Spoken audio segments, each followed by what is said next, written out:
Hi there, welcome to the channel. I'm Cindy Daychuk with Queen Bee Creations and welcome. Today we are going to be doing a bit of a makeover. We're going to do a spring makeover of this big thrifted clock. Now, I did not test it to see if it works because I don't care. I'm not using it as a clock. And these big wall decor clocks are pretty common finds in thrift stores now because most people aren't using them as clocks anymore. They have their phones constantly there, and big wall clocks just aren't as popular anymore as wall decor. So they're easy enough to find. Now, there have been some past videos where I have popped this out, used this as a frame. I mean, you have a lot of options. Today, we are going to make it into big wall floral decor. But rather than getting rid of the insert, because it's, it's his Paris France, it's got this old world look, we're going to use that. We're going to leave that intact. We're not going to paint over it. We're going to paint out the outside and then add our embellishments. So to do that, because it's kind of in those yellowy tones, I wanted to use Harvest by Alchemy, which is this pale, it's not like a pale soft yellow. It's kind of got this slight mustardy feel to it, but in a soft tone. Not quite an ochre, so not quite as brown as that. But I also have sandstone, which has a bit of a blush. So I don't want to paint the whole thing yellow. I want to kind of use these together all at once as I go around, kind of blending them as I go. Just because I think it'll make it a little bit more interesting. We'll be doing some other things to it to kind of age it before we then add any other embellishments to it. So we're not just painting out the frame, because then we still have this big wall clock, right? So we're using the clock piece as part of the decor and the feel of the piece, but we're going to be adding things so it becomes more of a decorative art piece that you're adding to your wall rather than a clock. So to get started, I'm going to pull you in. I'm going to get some of my paints poured out onto a bit of a dish. Okay, I have my paints ready. I just want to, rather than taping this off, I'm just going to tuck some cards down in, some little index cards, since there's room.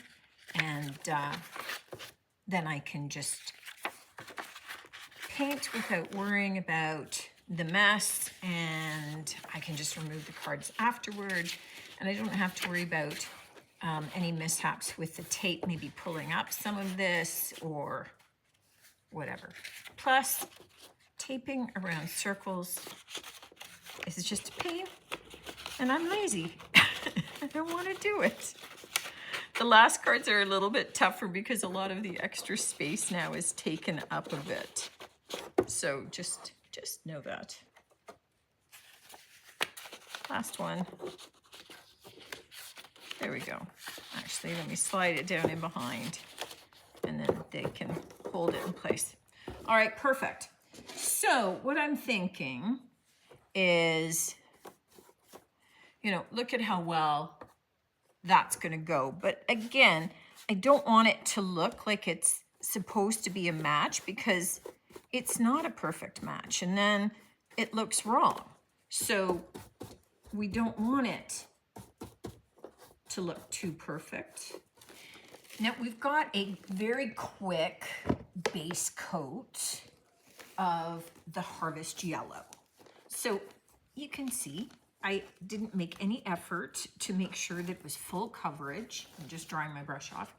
I just wanted it to adhere to my base, create a good kind of sticky surface, a surface that my next coat is going to stick to, right? So look at how dense that goes on, even with my wet brush.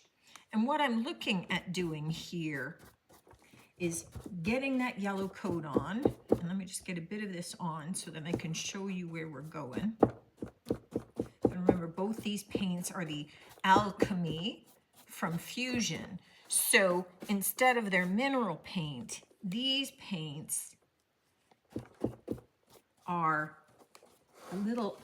open a little bit longer, which means that they stay wet a little bit longer, but which allows you to do a lot more blending with them. So here, where I've got lots of my yellow, I'm going to go in and add some of that sandstone, which is a little bit of that blush pink look.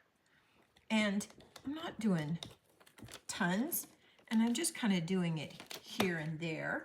But then I am taking another brush and I'm just going to quickly do a little bit of blending.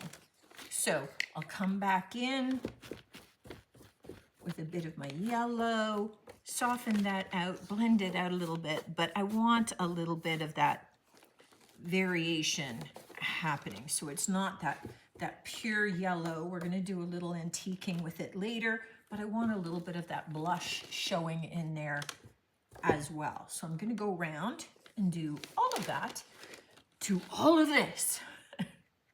And then I'm gonna let that dry. Next step, you can see how this dries into a nice matte finish. What I want to do now though is, as much as this has a built-in sealer, I do want to do a little bit of antiquing to this. And it's going to be easier because this is very matte if I top coat it. Additionally, if somebody wants to use this outside, then an additional top coat is going to be a plus. I'm using Ultra Guard in a matte finish, but it'll be a little glossier than this from Fusion. And I just want to get on one nice light, even coat over the entire piece before we come back and we do a little bit of glazing to it. All right, now that my top coat is dried, and I did do a little bit of light distressing here and there, and I'll probably do a little bit more. What I do have is I have Antiquing Glaze by Fusion. This is in a soft brown because this has kind of got this faux crackle finish, a little bit of dark distressing on it. I don't want this to look all brand new and pristine. So what I am going to do is just take a small brush. I'm working off the lid right now because there's some on the lid, and I'm just going to dab it down into some of the areas. And then while it's wet, so this dries fairly quickly, I'm gonna take a wet cloth. I'm just using wet wipes. You could use any wet, damp cloth. I'm just gonna wipe the excess away, leaving some of it down in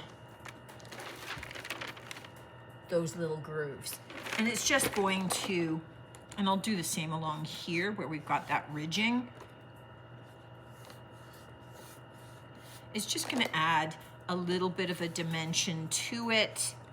With any kind of glaze, you're best to work in small areas, kind of wipe as you go, and you can add more after if you choose, right? Once it's dry. So I'm just gonna get this all done and let this all dry off, because our next step involves gluing, and I want to be gluing to a relatively dry surface. Well, I'll tell you, it is always disheartening when you go to edit a video and realize that some of the filming has glitches and doesn't work. And of course, that's when I went to add florals to our clock design. Now, what I had wanted to do was, I had these old vintage looking hydrangeas, right? Okay. And I wanted those to be kind of the focus. Because the look of the clock is kind of antique, I had these old vintage little tea roses and some of these little whites. And I had some of these in like a soft green, so I was definitely adding in some green. Now, to be able to do this, I'm going to pull it up so you can kind of see where I went.